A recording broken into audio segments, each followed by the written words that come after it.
どうも、まさゆきです。皆様、お元気にしてらっしゃいましたでしょうか？前回は天空トラップの装飾をやりましたね。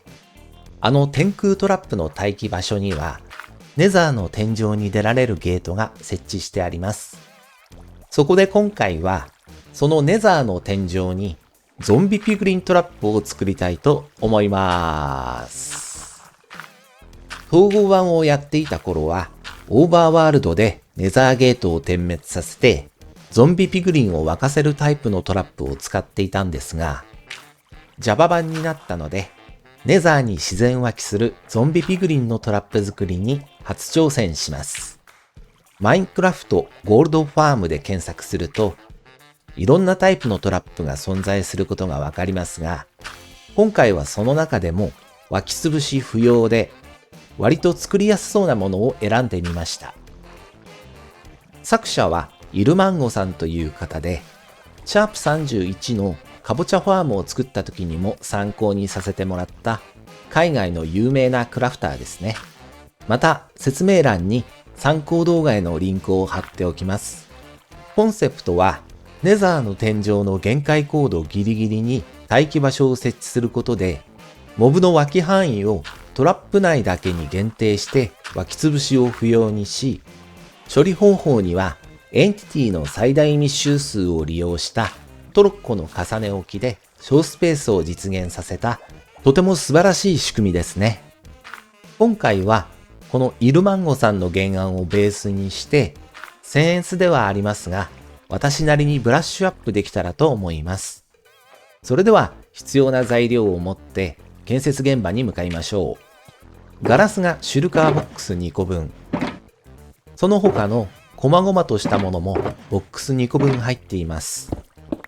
あとメインの材料となるマグマブロックを資材置き場から持っていきましょう。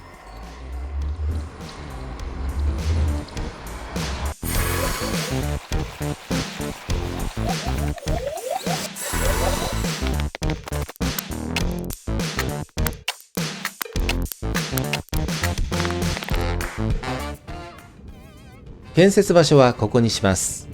天空トラップタワーのゲートはシャフトのてっぺんにあります。水平距離で170マスほどあるので十分離れてますね。一番大事な条件はバイオームがネザーの荒れ地であることなので、トラップ全体がすっぽりネザーの荒れ地に収まるような場所を選びました。ではトラップの中心に足場を立てていきます。限界高度まで積み上げちゃいます。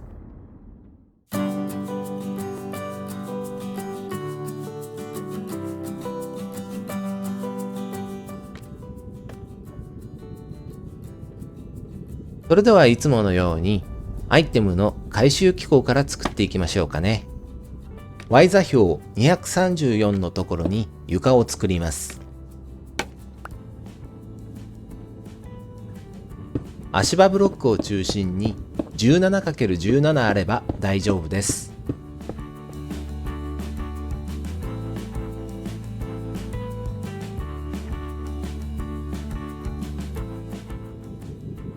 まずはゴミ処理用のドロッパーの位置から決めていきます。中心から斜め3マス目に仮ブロックを4つ積み上げてドロッパーを設置します。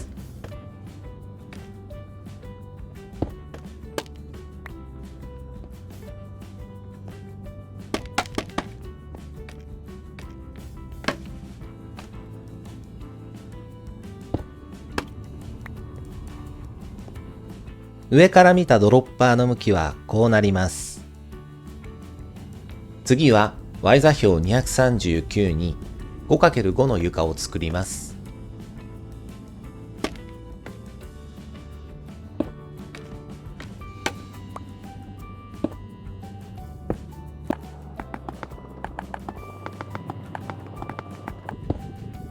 ドロッパーの上にホッパーを刺して、そのホッパーに向けてホッパーを3つつなげます。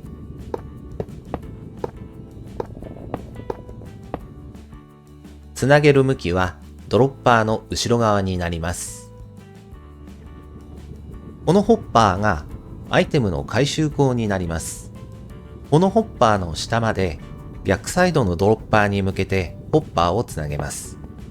ドロッパーの手前のこの2つのホッパーでナゲットとインゴットを仕分けして、腐肉と剣は全部捨てますので、そのための仕分け回路を設置します。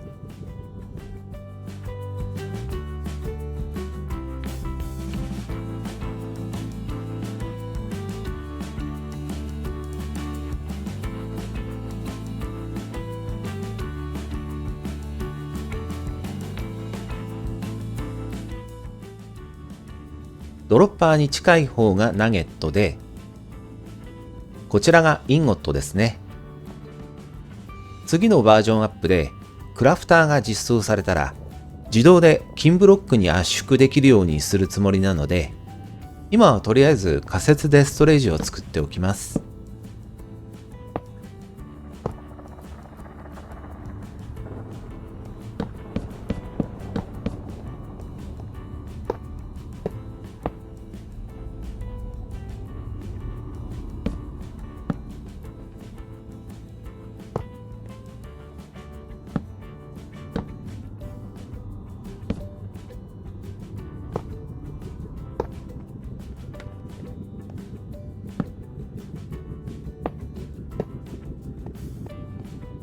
こちらのラージチェストにインゴットが溜まって、それ以外の5つのラージチェストにナゲットが溜まっていくっていう感じですね。アイテムの回収機構ができたので、次は処理層を作っていきましょう。ゆるまんごさんのオリジナル版では、このホッパーの上にホッパー付きトロッコを仕込んでいたのですが、そうすると、このホッパーに流れてくるアイテムが1個ずつになって、上のホッパーラインが機能してくれません。なので、このホッパーに直接アイテムが入ってくるように、ここにはソウルサンドを設置します。他のホッパーの上にはコンポスターを置いて負荷を軽減させましょ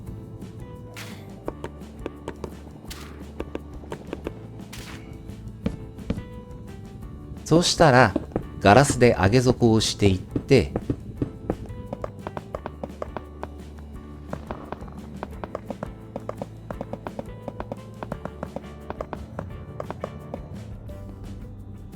外側を1マス広げます。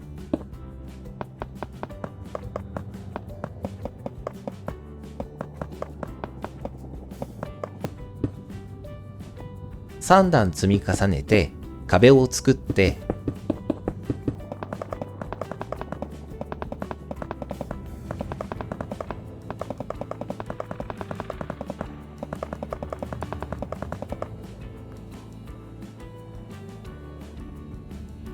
ソウルサンドの両脇に金床をこの向きで7個ずつ積み上げます。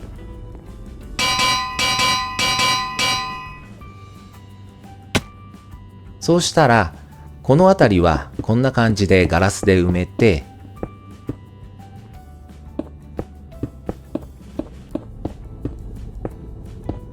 ここにハーフブロックを設置して、その上に仮ブロックを6個積み上げます。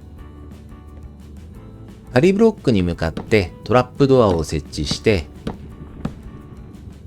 全部開いて壁を作ります。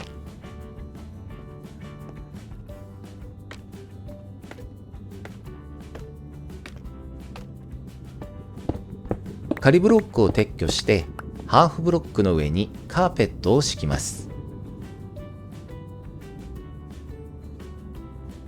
ここを2段掘り下げて、ソウルサンドの上にレールを敷いて、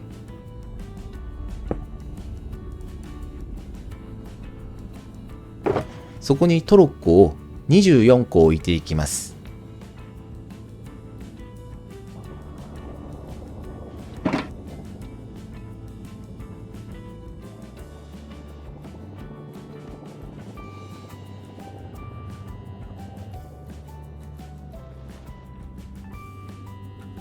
24個置いたら、レールを撤去して、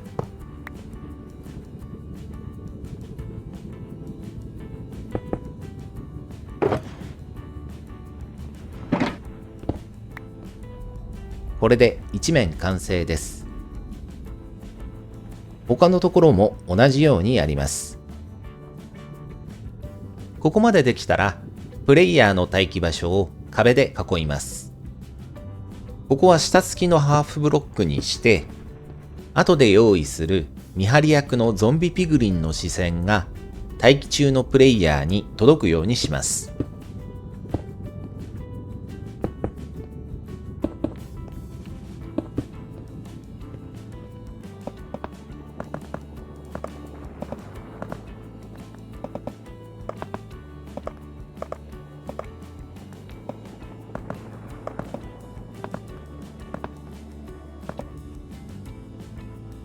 そしたら次は湧き槽を作っていきましょう。まずはモブが湧かないプレイヤーから24マス範囲以内の床をガラスで作ります。ゾンビピグリンが落ちる穴からガラスを21マス伸ばします。すでに置いてあるこのブロックを含めて21マスですね。2、3、4、5、6、7、8、9、10、11、12、13、14、15、16、17、18、19、20、21。はい、そしたら横方向に4マス伸ばして、1、2、3、4、内側に1マス。また横に4マス、4、1、2、3、4。で、内側に1マス、横に2マス、1マス、2マス、1マス、2マス。はい。上から見てこうなっていれば大丈夫です。反対側も同じようにやって、船の怒りみたいな形を4方向に作ります。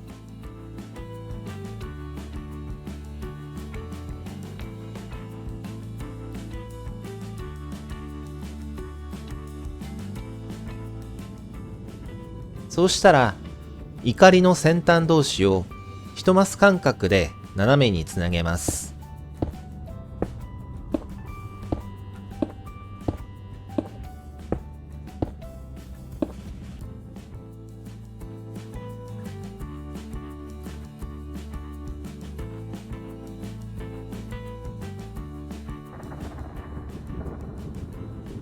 これで綺麗な円形の縁ができたので、中をすべてガラスで埋めて床にします。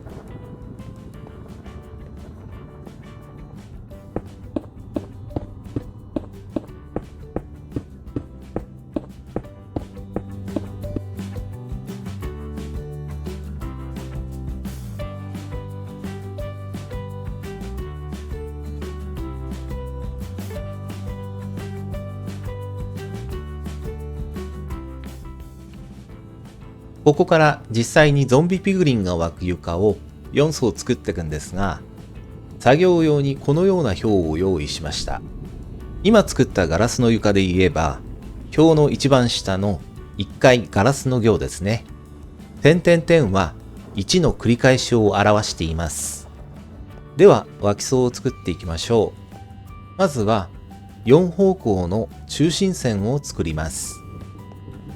4層ありますが、長さはすべて8マスです。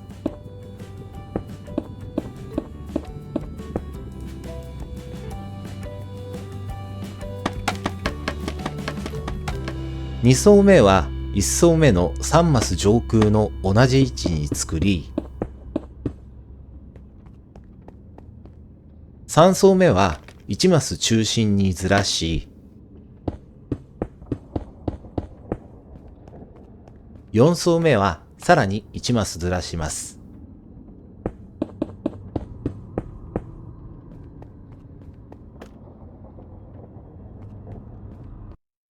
横から見たらこんな感じですね。中心線が4方向にできたら、表に従って4層目から作っていきます。まず外側です。1、2、3、4、5、6、7。1、2、3。1、2、3。1、2、1。1、2。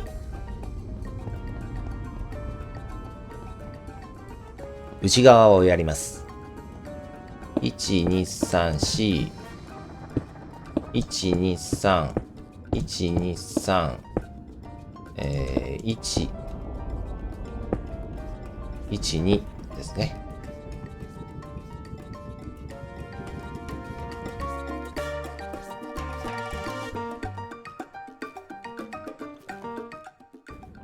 そしたら、隣の中心線から同じように伸ばして、あちら側につなげます。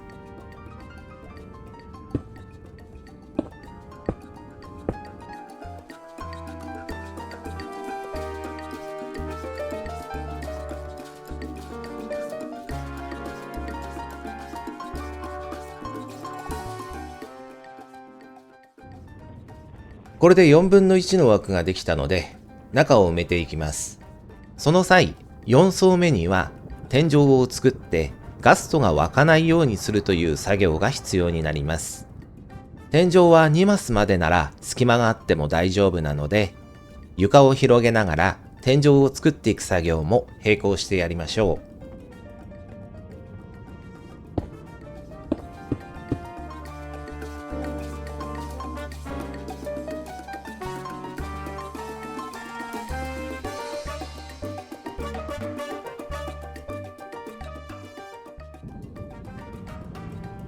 これで4分の1が完成ですね。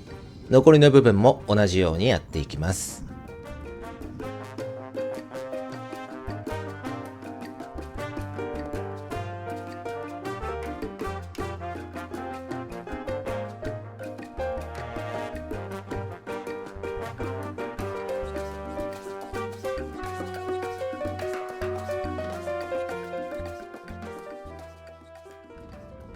4層目とガスト対策の天井ができましたね。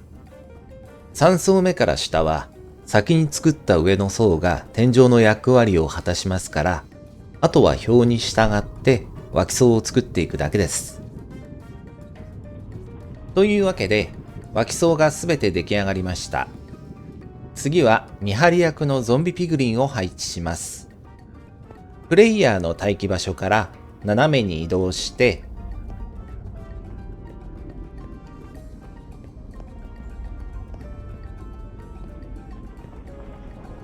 ここが斜めの角ですね。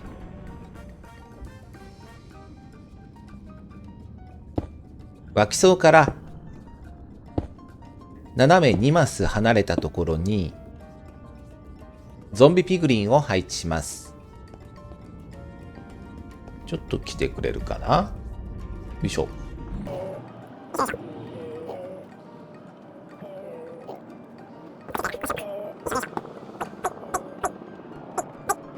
はい。はい。はい。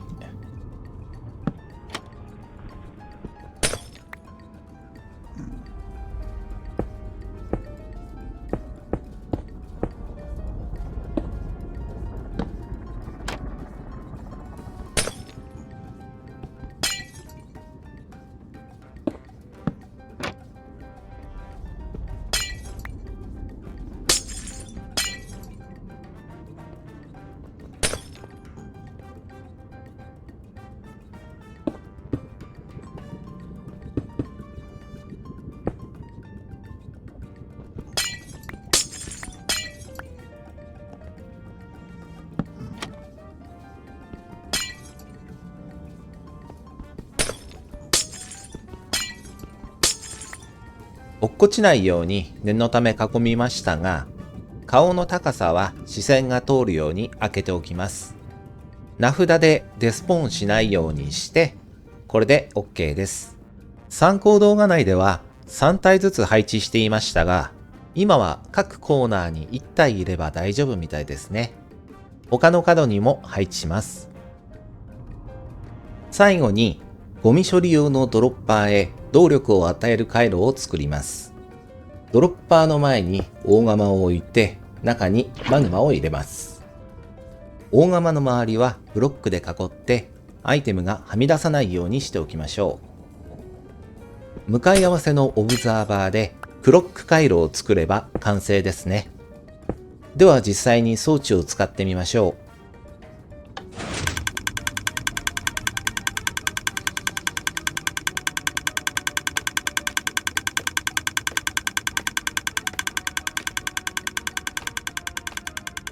各コーナーに配置した見張り役からの視線を受けれるように、プレイヤーの待機場所を Y 座標243にします。弓矢を使って手近なゾンビピグリンに攻撃すれば、ここに立っている限り施設が稼働し続けます。ではしばらく放置して収穫量を計測してみましょう。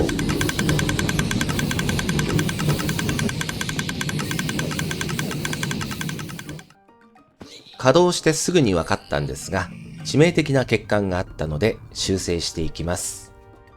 見てわかる通り、アイテムがホッパーに吸い込まれずに残っていますね。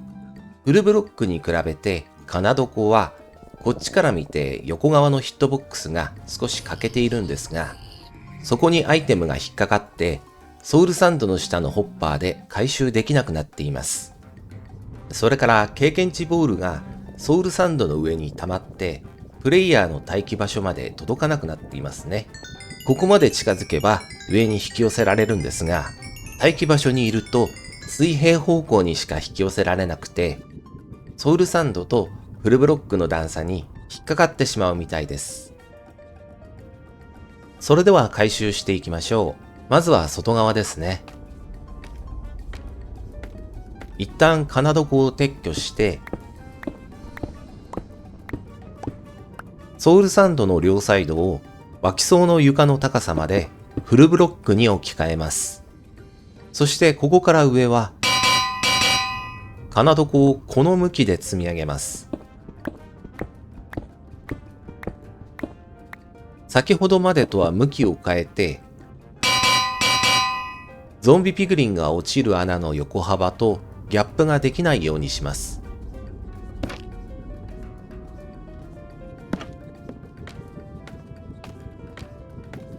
次は経験値ボールの問題を解決しましょう。アイテム回収地点のホッパーに向かってもう一つホッパーを追加し、その上にソウルサンドを乗せます。その手前には雪を7個積み上げて、待機場所まで経験値ボールの移動を阻害しないようにします。それではもう一度施設を稼働させてみましょう。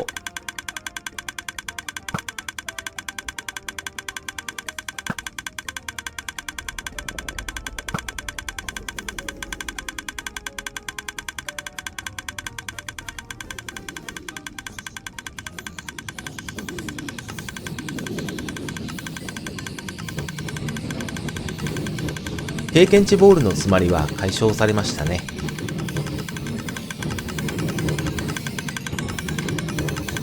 ドロップアイテムもすべてホッパーに回収されているようです。ですが、今度はゾンビピグリンの動きが気になりますね。スムーズに穴に落ちていかないように見えます。原因は穴への間口を狭くしたせいで、両サイドから来たゾンビピグリンの力が拮抗してこうなっています。では回収していきます。ここの構造が左右対称だから起きている事象なので、このように作り変えましょう。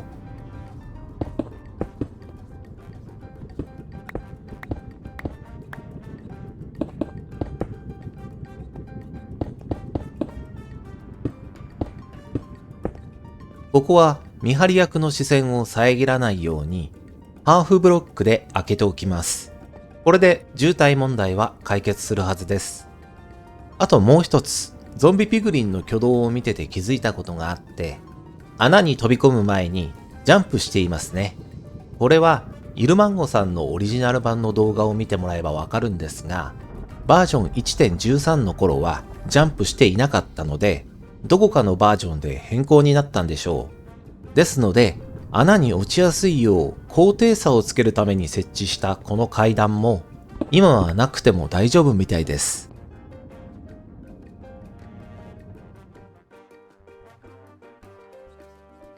渋滞はほぼ解消されたようですね。でもまだ問題点が残っているようです。通常モブはダメージを受ける落差があるところを移動経路として選択しません。しかし、ヘイトを持ったゾンビピグリンはほとんどの場合、多少の落下ダメージは気にせずにプレイヤーに向かってきます。ですが、施設を稼働させてしばらく経つと、プレイヤーに向かってこないゾンビピグリンが3層目、4層目に溜まってくるようになります。試しに他の方の動画でやっているようにトラップドアを設置してみたりもしたのですが、効果はありませんでした。偶然他のゾンビピグリンに押されて下に落とされるとプレイヤーに向かってくるので、プレイヤーにヘイトは持っているものの落下ダメージは受けたくないという性質であることがわかります。なので、落下ダメージを受けないように道を作ってやって解決しましょう。4方向の中心線に3層目には2マス、2層目には4マスのガラスを設置することで、上層に湧いたゾンビピグリンが落下ダメージを受けずに降りてこれる道を作ってやります。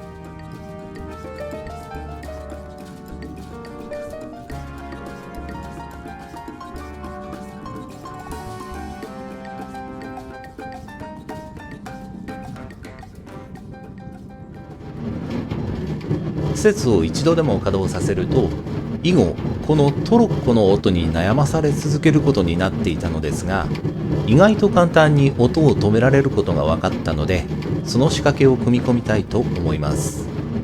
トロッコをよく見ると微動しているのが分かりますね。これをピストンを使ってガラスで押さえ込みます。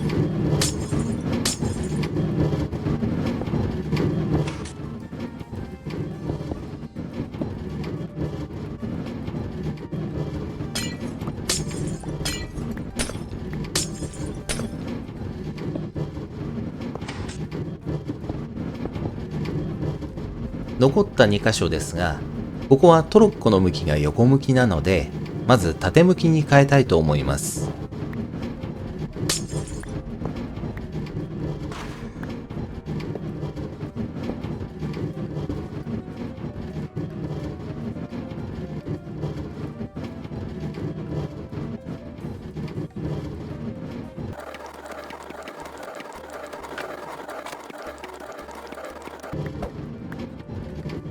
レールを縦向きにしてトロッコを置いても、レールを撤去した時点でトロッコの向きが横向きに変わっちゃうので、トロッコの置き方を変えてやる必要があります。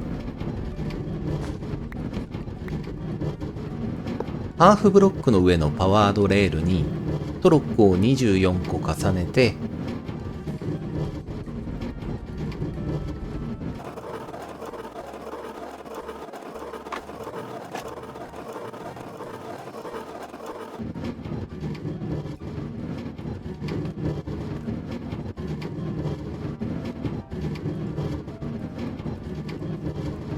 自走させてソウルサンドの上に設置します。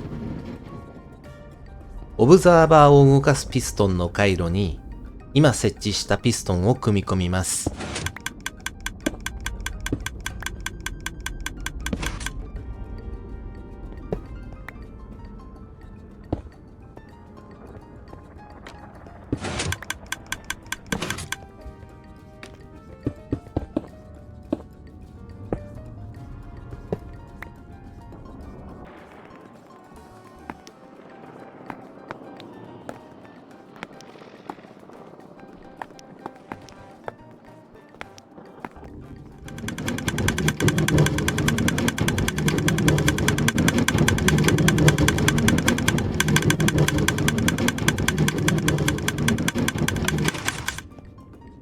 ゴミ箱のスイッチを切ると、ガラスがトロッコを押さえ込んで音を消す仕組みの出来上がりですね。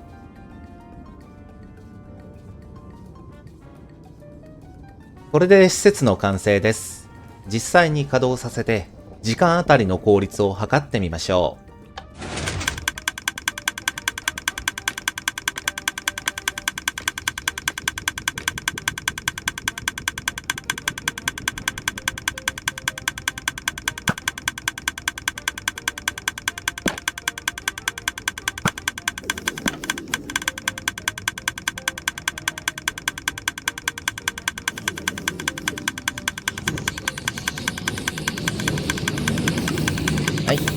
こから2時間計測します。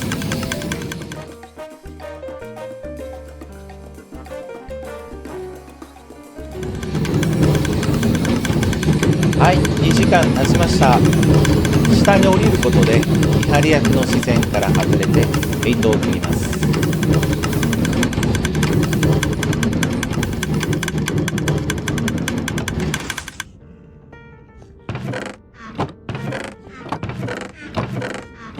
では集まったナゲットとインゴットをブロックに圧縮しましょう。ブロックへの圧縮が終わりました。この作業が結構めんどいので、早くクラフターの実装をしてほしいですね。取れたブロックは2時間で280個ですから、1時間あたり140個になりました。一般的に公表されている効率は達成できたので、一安心です。また機会があれば、もっと効率のいいタイプのトラップにも挑戦してみたいですね。といったところで、今回の動画はおしまいになります。最後までご視聴ありがとうございました。よろしければグッドボタンで応援していただけると嬉しいです。それではまた次の動画でお会いしましょう。まったねー。バイバイ。